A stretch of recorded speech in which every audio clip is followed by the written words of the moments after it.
السلام عليكم ورحمه الله وبركاته. ازيكم يا اجمل ناس واحلى ناس في الدنيا؟ ايه يا ماما هيام ايه بتعملي ايه النهارده؟ بعمل لكم محشي كرنب عسل عسل عسل زي كل الناس العسل اللي بتتفرج عليا. محشي الكرنب دوت بقى ايه بتاع الصيف اللي هو البط، يعني هو اصلا فيه بط إيه معمول ببط. احنا دلوقتي ايه ده مش بتاع الشتاء، بس كان لنا كيف اللي احنا ناكله. قلت برضو ايه ما يمنعش لحبايبي اللي هم ما يعرفوش المحشي الكرنب بيتعمل ازاي. بصوا يا حبايبي، ميه مغليه فيها معلقه ملح، فيها معلقه كمون، علشان ايه ما يبقاش ليه ريحه كده وانت بتسلقيه.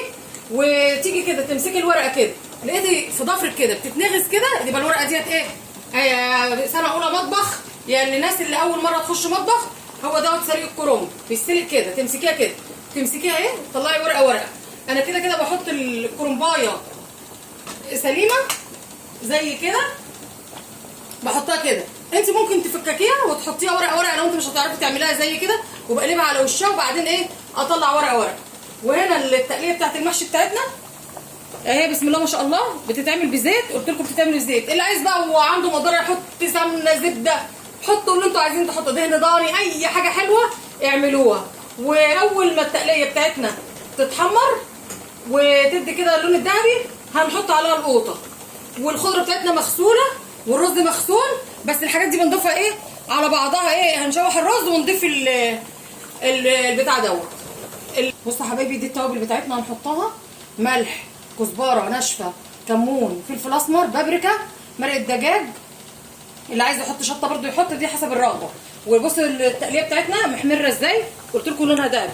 بنحطها هنا كده، ليه بنحطها هنا كده؟ تعمل ميكس بقى، تبقى ليها ريحه بقى ايه، وتخلي اللي ماشي في الشارع يشم يقول للناس دول عندهم محشي النهارده. زي اهالينا كده زمان كده ما كنا نبقى جايين من المدرسه ونعرف اللي هم ايه عاملين محشي. بصوا حبايبي، الحله بتاعتنا بتاعت الصلصه طلعت اللي هي ايه هتبقى صغيره على الرز. فاحنا بقى ايه هنفضي الرز في الحله اللي سلقنا فيها غسلناها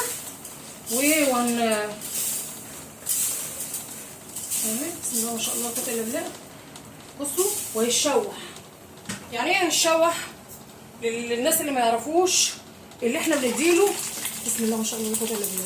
بصوا الله اكبر الله اكبر، بنديله كده تقليبه على النار كده، ده اسمه بيتشوح الرز. بيبقى بقى ايه ده لو انت ركنتي المحشي في التلاجة ما يحمضش. وشكرا لكل حد واقف معايا، الف الف مليون شكر. شكرا للي بيكتبوا لي، وشكرا لحضرة الضابط رضا خربوش، وشكرا للحاج محمد كمال، والف شكر لاي حد، وشكرا لايمان السيد، وشكرا لاي حد واقف في ظهري، والف الف الف مليون شكر. ربنا يخليكم ليا يا اجمل ناس في الدنيا. هنا الخضره بتاعتنا هي غسلينها وهنفضيها، بس هنعملها على البارد، ونقعد بقى نوريكم احلى محشي في الدنيا واجمل محشي. وما تنسوش اللايك والاشتراك، اللي دخل يشترك يا جماعه ويدوس على في الزر بتاع الجرس يجيله كل جديد ان شاء الله. الورقه معانا اهي بنفردها كده لبناتي حبايبي اللي اول مره ايه بيشوفوا المحشي بيتلف ازاي. بصوا بسم الله ما شاء الله. وللرجاله برضو على فكره يعرفوا يلفوه. بصوا الصباع بسم الله ما شاء الله لا قوه الا بالله. هنحط هنا في الحله بتاعتنا ونمشي بقى ايه. دي الحله دي يا جماعه مطرح الخلطه، مطرح الحاجه، يعني مش وسخه ولا حاجه، ده هي مطرح كده الرز اللي احنا قلبنا فيه. ادي نمشي بقى سطر سطر سطر لغايه ما ينتهي معاكي كميه المحشي اللي انت تعمليه وتاكلوا احلى محشي في الدنيا.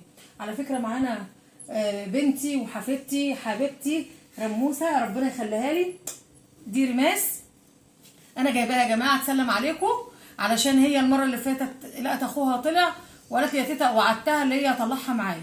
انا بقى ايه قعدتها جنبي بوريها المحشي بيتعمل ازاي. المفروض اللي كل ام وكل اي حد يعرف عياله الحاجه دي بتتعمل ازاي بالنظر، وبعد كده تبقى عملي. اديني بقى ورقه يا رموسه وسلمي على جمهورنا وقولي لهم ايه عاملين ايه وكل سنه وانتم طيبين. عاملين ايه كل سنه وانتم طيبين. وما ينسوش بقى ايه تنسوش اللايك والمتابعه والاشتراك في القناه. والاشتراك في القناه. ماشي معلش يا مكسوفه لسه مش واخده ليا تطلع قدام حد وتتكلم. بصوا يا جماعه، اي بنت صغيره هو ده بقى الاساس. احنا لازم دي اسس نعود عليها اولادنا واحفادنا، اللي احنا ايه نيجي نطلعهم معانا، مش في البرنامج ولا في القناه، لا في البيت. مش قصدي اللي احنا نقعدهم جنبنا علشان خاطر تصوير ولا بتاع، لا احنا نقعدهم جنبنا. كان والدتي الله يرحمها قعدنا كده تعلمنا الحاجه، ده التعليم اللي انت بالنظر كده. هنكمل بقى حلتنا ونوريكم بقى النتيجه الجميله، ونوريكم المحشي احلى محشي في الدنيا. بصوا حبايبي المحشي بتاعنا اكتمل اهو وبقى زي العسل. هنزيده بقى ايه بالشوربه الجميل اللذيذ. بصوا مقدار الشوربه لبناتي يا حبايبي اللي ما يعرفوش، بصوا اهو اخر سطر يبقى مستغطي، وعندك غطا عندك طبق اعملي كده عشان لما يغلي ما يفككش من بعض. هو كده كده ان شاء الله مش هيفك. ونغطي على حله المحشي الجميله وتشوفوها بقى ايه وهي محطوطه على السفره بتدلق. الله اكبر الله اكبر، بسم الله ما شاء الله. اهم حاجه اللايك في الفيديو ده. المحشي بتاعتنا دي لو راجل تعرف تدلقها بقى لوحدك، بس انا خاف عليك. بصي اهو بسم الله ما شاء الله. شوفي بقى الناس حبايبنا بقى يجوا ياكلوا معانا، اتفضلوا كلوا معانا احلى محشي. واحنا بنحب نفرغ المحشي كده. شوفوا الحله بتاعتنا بسم الله ما شاء الله، ولا حاجه لازقه فيها ولا اي حاجه، حتى الصباعين اللي اهو بصوا بسم الله ما شاء الله. اتفضلوا بقى ايه كلوا معانا احلى محشي في الدنيا. ورموسه اما يبرد بقى ناكل انا وانت مع بعض يا معلم. قولي بقى لحبايبنا بقى مع السلامه. مع السلامة. وما ينسوش ايه اللايك والاشتراك في القناة، ويدوسوا على زر الجرس. ومع السلامه يا احلى ناس في الدنيا.